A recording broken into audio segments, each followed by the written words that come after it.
नमस्कार। शराब घोटाला, पिछले 2 साल से यह शब्द आपने कई बार सुना होगा। 2 साल से बीजेपी की सारी एजेंसीज कई रेड मार चुकी हैं, कई लोगों को गिरफ्तार कर चुकी हैं, लेकिन अभी तक एक भी पैसे का हेरफेर कहीं नहीं मिला, कहीं से एक भी पैसा नहीं मिला। अगर भ्रष्टाचार वाकई हुआ है तो इतने करोड़ों रुपए गए कहां? क्या सारा पैसा हवा में गायब हो गया? सच्चाई यह है कि किसी तरह का कोई भ्रष्टाचार हुआ ही नहीं। अगर होता तो पैसा भी मिलता। ऐसे फर्जी केस में आम आदमी पार्टी के कई नेताओं को इन्होंने अभी तक जेल में रखा हुआ है। किसी के भी खिलाफ कोई सबूत नहीं है, कुछ साबित नहीं हो रहा, खुलेआम गुंडागर्दी चल रही है, किसी को भी पकड़ के जेल में डाल दो। अब बीजेपी मुझे गिरफ्तार करना चाहती है। मेरी सबसे बड़ी संपत्ति, मेरी सबसे बड़ी ताकत मेरी ईमानदारी है। झूठे आरोप लगा के, फर्जी समन भेज के ये मुझे बदनाम करना चाहते हैं, मेरी ईमानदारी पे चोट करना चाहते हैं। इन्होंने मुझे समन भेजे हैं। मेरे वकीलों ने मुझे बताया कि ये समन गैर कानूनी है। क्यों गैर कानूनी है? ये मैंने इनको विस्तार से लिख के भेजा है। मैंने बताया है कि उनके समन कैसे गैर कानूनी है, लेकिन उन्होंने मेरी एक भी बात का जवाब नहीं दिया। इसका मतलब उनके पास मेरी बातों का जवाब नहीं है। इसका मतलब वे भी मानते हैं कि उनका नोटिस गैर कानूनी है। क्या मुझे एक गैर कानूनी समन का पालन करना चाहिए? अगर कानूनी रूप से सही समन आएगा तो मैं पूरा सहयोग करूंगा। बीजेपी का मकसद जांच करना तो है ही नहीं। इनका मकसद तो लोकसभा चुनाव में मुझे प्रचार करने से रोकना है। ठीक लोकसभा चुनाव के पहले इन्होंने मुझे समन भेजा है। क्यों? इस जांच को चलते 2 साल हो गए।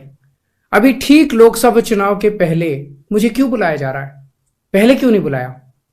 सीबीआई ने मेरे को 8 महीने पहले बुलाया था। मैं सीबीआई में गया था, उनके सारे जवाब भी दिए थे। लेकिन अब ये लोग ठीक लोकसभा चुनाव के 2 महीने पहले मुझे बुला रहे हैं। तो बीजेपी का मकसद कोई पूछताछ करना थोड़ी है। इनका मकसद है पूछताछ के बहाने केजरीवाल को बुला लो और उसे गिरफ्तार कर लो, ताकि मैं लोकसभा चुनाव में प्रचार ना कर पाऊं।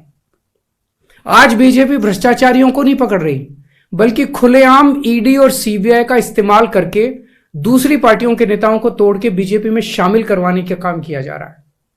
एक नहीं, दो नहीं, कितने उदाहरण हैं जहां किसी पार्टी के नेता के खिलाफ ईडीआई सीबीआई के मामले चल रहे थे या उन पे गंभीर आरोप लगे हुए थे।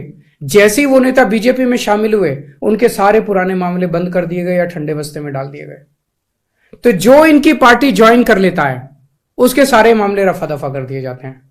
जो इनकी पार्टी में नहीं जाता वो जेल जाता है। आज मनीष सिसोदिया, संजय सिंह और विजय नायर इसलिए जेल में नहीं है कि उन्होंने भ्रष्टाचार किया है, वो इसलिए जेल में है क्योंकि उन्होंने बीजेपी में शामिल होने से इंकार कर दिया है।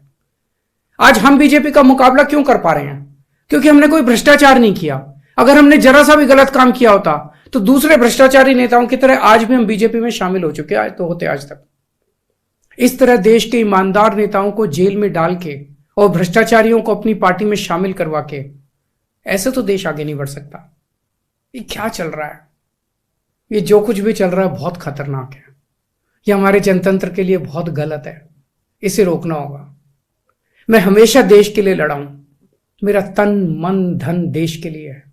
मेरी एक एक सांस देश के लिए है। मेरी खून की एक एक बूंद देश के लिए है। मेरे शरीर का एक एक कतरा देश के लिए समर्पित है। हमें मिलकर देश को बचाना है। मैं पूरी जी जान से इनके खिलाफ लड़ रहा हूं। आपका साथ चाहिए।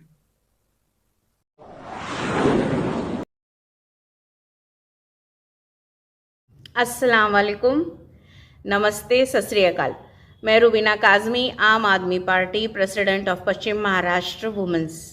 आज इस वीडियो के ज़रिए से मैं तमाम भारतवासियों को ये बताना चाहती हूँ कि केजरीवाल जी से काम में मुकाबला नहीं कर पाने की वजह से जो ये षड्यंत्र रचा जा रहा है और केजरीवाल जी के पीछे पड़ा जा रहा है। दरअसल केजरीवाल जी ने दिल्ली में इतने शानदार काम किए जिनकी आवाज़ देश के कोने कोने में गूंज रही थी। इसलिए आम आदमी पार्टी को अन्य राज्य के चुनाव में भी सफलता मिलने लगी है।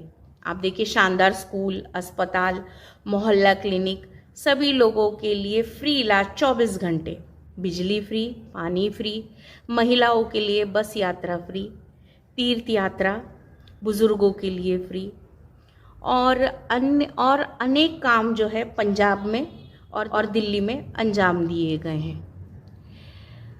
और जब ये लोग केजरीवाल जी के काम का मुकाबला नहीं कर पा रहे, तो इनका एक ही मकसद है कि किसी भी तरह केजरीवाल जी को काम से रोका जाए, केजरीवाल जी को बदनाम किया जाए, झूठे केस लगाए जाएं और आम आदमी पार्टी को तोड़ दें।